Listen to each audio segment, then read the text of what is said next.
ప్రజా సమస్యల పరిష్కార నిమిత్తం రాష్ట్ర ప్రభుత్వం ప్రతిష్టాత్మకంగా ప్రతి సోమవారం నిర్వహిస్తున్న ప్రజా ఫిర్యాదుల పరిష్కార కార్యక్రమం పీజీఆర్ఎస్ ను కాకినాడ కలెక్టరేట్ వివేకానంద హాల్లో జరిగింది.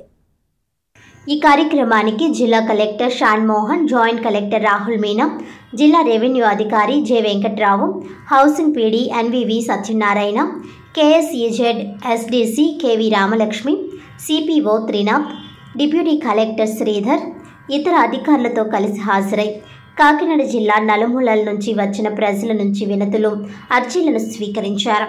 ఈ అర్జీలను ఆయా శాఖల అధికారులకు సూచిస్తూ వాటిపై సత్వరం సమగ్రమైన సంతృప్తికరమైన పరిష్కారాలు అందించాలని అధికారులను ఆదేశించారు. రెవెన్యూ, పెన్షన్లు, బియ్యం కార్డులు మంజూరు, ఉద్యోగ ఉపాధి అవకాశాలు, టిట్కో గృహాలు, ఇళ్ల స్థలాలు, భూమి వివరాలు ఆన్లైన్లో నమోదు, రీసర్వే, ఆక్రమణలు తొలగింపు, మత్స్యకార భరోసా, డ్రైన్, కాలువల్లో పూడిక తొలగింపు, పారిశుధ్యం, సదరం సర్టిఫికేట్ మంజూరు వంటి అంశాలకు మొత్తం 503 అర్జీలు అందాయి. ఈ సందర్భంగా జిల్లా కలెక్టర్ షాన్ మోహన్ మాట్లాడుతూ పీజీఆర్ఎస్ కార్యక్రమంలో అందిన వినతులను నాణ్యతతో సకాలంలో పరిష్కరించాలని అన్నారు. వివిధ శాఖల్లో నమోదైన అర్జీలను సంబంధిత అధికారులు క్షుణ్ణంగా పరిశీలించి అర్జీదారుని సమస్యకు తగిన పరిష్కారం చూపాలని ఆయన స్పష్టం చేశారు.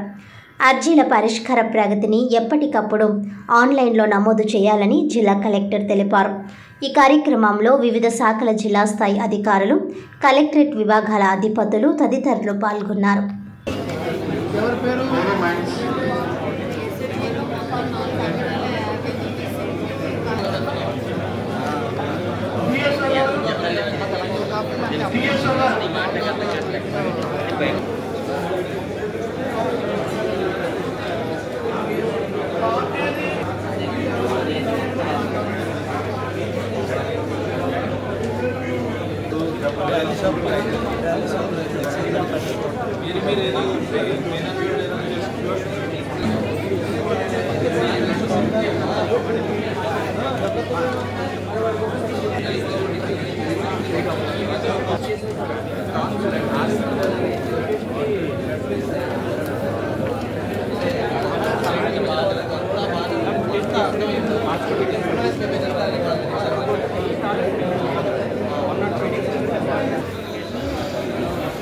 Gracias.